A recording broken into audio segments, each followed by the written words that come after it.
Aby sme boli v živote šťastní, potrebujeme ako základ vedieť rozoznávať pravdu od lží. Tak napríklad včera som čítala taký jeden výrok, s ktorým absolútne, ale absolútne, a teraz môžeš rozmýšľať, či súhlasím alebo nesúhlasím, ale ja ti ho najprv poviem. Človek s dobrým srdcom nikdy nemá šťastie v láske. Tak, môžeš si sám alebo sama povedať, či s týmto výrokom súhlasíš alebo nie. A možno už aj tušíš, aká je moja odpoveď. A moja odpoveď je, že s týmto výrokom absolútne, ale absolútne nesúhlasím. A prečo s týmto výrokom nesúhlasím? Pretože je aký? Nepravdivý.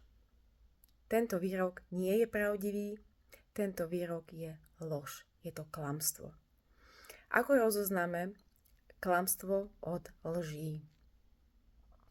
Pokiaľ vo vete použijeme slova ako nikdy, vždy, všetci, ktoré majú absolútny význam, tak takáto veta nebýva vždy pravdivá.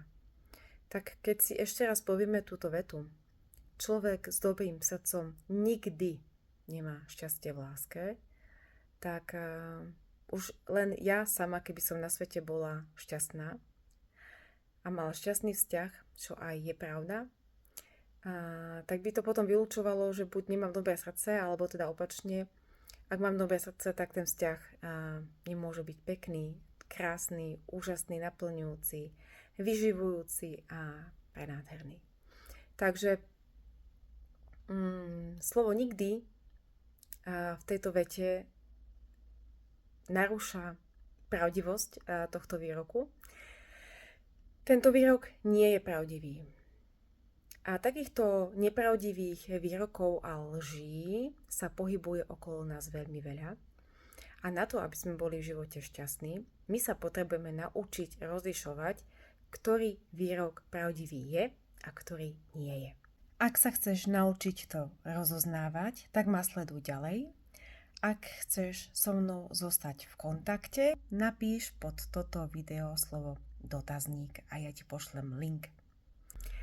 Takto v skratke dnes prajem krásny deň a prajem vedieť rozoznávať pravdu od lží.